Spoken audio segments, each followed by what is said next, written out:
Hi అందరికీ welcome back to the channel.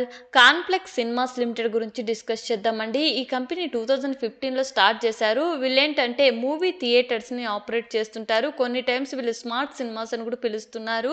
And వీళ్ళ business model వచ్చేసి ఫ్రాంచైజ్ మోడల్ అండి. ఫర్ ఎగ్జాంపుల్ పార్ట్నర్స్తో టైఅప్ అయ్యి ఆ పార్ట్నర్స్ వచ్చేసి వీళ్ళ యొక్క బ్రాండ్ నేమ్ టెక్నాలజీస్ని యూజ్ చేసుకొని ఈ థియేటర్స్ని రన్ చేస్తుంటారు.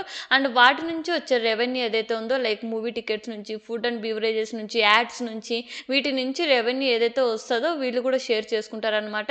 అండ్ దీంతో పాటు వీళ్ళు ఏ సినిమాస్ని డిఫరెంట్ టైప్స్లో ఆఫర్ చేస్తున్నారో వాటి నుంచి రెవెన్యూ వస్తుంది. అండ్ యాడ్స్ మెయిన్గా అండి మూవీ స్క్రీన్ మీద వచ్చే ads and around the cinema like posters, digital displays నుంచి వచ్చే రెవెన్యూ కూడా వీళ్ళకి కూడా షేర్ అవుతుంది. అండ్ దీంతో పాటు వీళ్ళు ఓన్గా కూడా వీళ్ళు ఆపరేట్ చేస్తున్నారు, బట్ తక్కువగా. అండ్ ఈ ఫ్రాంచైజ్ మోడల్లోనే ఎక్కువగా ఆపరేట్ చేస్తున్నారు వీళ్ళ బిజినెస్ని. అండ్ June 30, 2025కి 96 ఎంప్లాయీస్ ఉన్నట్టు చెప్తున్నారు, ఇంక్లూడింగ్ టాప్ మేనేజర్తో సహా. And coming to the financial data అండి, టోటల్ ఇన్కమ్ చూసినట్లయితే FY23లో 25 crores ఉంటే FY25కి 96 crores పైగా అయితే ఇంక్రీజ్ అయింది. ఇయర్ ఆన్ ఇయర్లో 100% గ్రోత్ కనపడితే FY23 నుంచి 24కి, అండ్ 24 నుంచి 25కి 60% గ్రోత్ అయితే కనపడుతుంది. ఇక్కడ మెయిన్ ఏంటంటే ప్యాట్ అబ్జర్వ్ చేసినట్లయితే 1 crore నుంచి ఆల్మోస్ట్ 19 crores పైగా అయితే ఇంక్రీజ్ అయింది విత్ ఇన్ 2 yearsలో. ఇక్కడ ఏంటంటే 300% గ్రోత్ కనపడుతుంది FY24 నుంచి 25కి. ఇక్కడ మెయిన్ కన్సర్న్ ఏంటంటే ఫ్యూచర్ స్టెబిలిటీ మీద ఇంపాక్ట్ పడే అవకాశం ఉంటుంది. ఇంత మాసివ్ గ్రోత్ అంటే ఇంత మాసివ్ ప్రాఫిట్స్ ఎలా వచ్చాయని చెప్పేసి సో కీప్ ఆన్ మనం అబ్జర్వ్ చేస్తూ ఉండాలి. యాజ్ ఆఫ్ నవ్ అయితే వీళ్ళు ఇబిటా మార్జిన్స్ కానీ లేదా టోటల్ అసెట్స్ పరంగా, నెట్వర్త్ పరంగా చాలా బెటర్గా ఇంప్రూవ్ అయితే వచ్చారు ఇయర్ ఆన్ ఇయర్లో.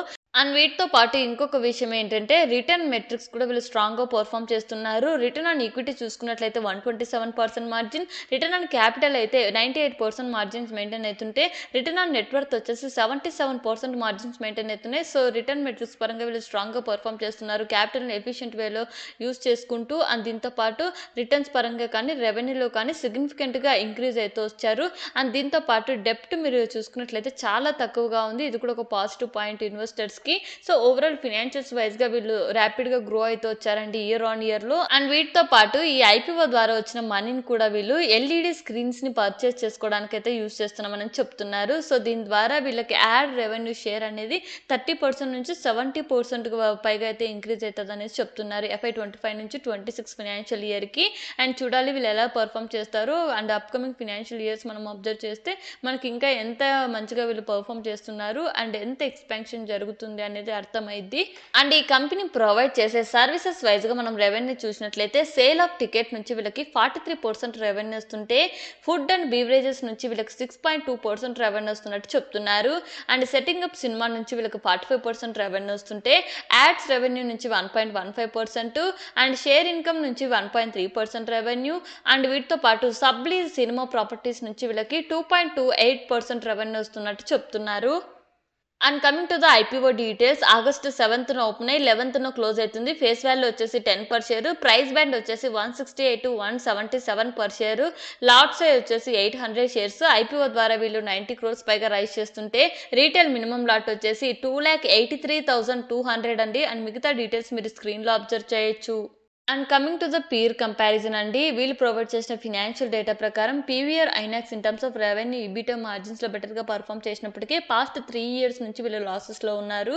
కాన్ఫ్లిక్ట్ సినిమాస్ ఏంటంటే పాస్ట్ 3 years నుంచి వీళ్ళు ప్రాఫిట్లోనే ఉన్నారు. And that in terms of రెవెన్యూలో కానీ మార్జిన్స్లో కానీ కన్సిస్టెంట్ ఇంప్రూవ్మెంట్ అయితే కనపడింది. సో దీన్ని బట్టి చూస్తే ఐపీఓలో మంచి డిమాండ్ అయితే క్రియేట్ చేస్తుందని అనుకుంటున్నా. అండ్ దట్టు వీళ్ళు రీజనబుల్ ప్రైస్లో ఐపీఓని అయితే కోట్ చేశారండి. అండ్ వాల్యూస్ కూడా అట్రాక్టివ్గానే ఉన్నాయి కాన్ఫ్లిక్ట్ సినిమాస్ కూడా.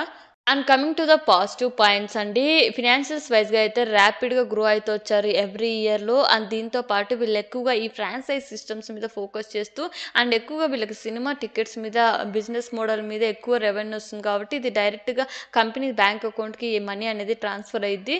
సో ఇక్కడ రిస్క్ అనేది కొంచెం తక్కువగా ఉంటుంది, బట్ ఓవరాల్గా అని చెప్పట్లేదు, కీప్ ఆన్ మానిటర్ అయితే చేయాలి. సో ఓవరాల్గా అయితే వాల్యుయేషన్స్ పరంగా కానీ, డెప్ట్ పరంగా కానీ చాలా బెటర్గా ఉన్నారు వీళ్ళు. లివరేజెస్ అయితే కూడా హై హైగా ఏం లేవు.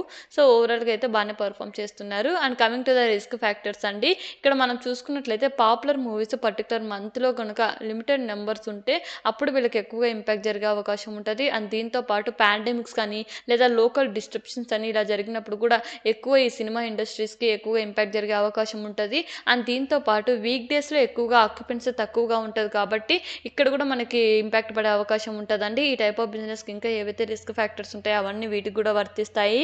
సో నేనైతే ఈ ఐపీఓలో పార్టిసిపేట్ చేద్దాం అనుకుంటున్నా అండి, రిస్క్ తీసుకొని. ఒకవేళ మీరు అప్లై చేయాలనుకుంటే మీ ఓన్ అనాలిసిస్ ఆర్ఎస్ మీ ఫినాన్షియల్ అడ్వైజర్తో కనెక్ట్ అయిన తర్వాతనే డిసిషన్ తీసుకోండి.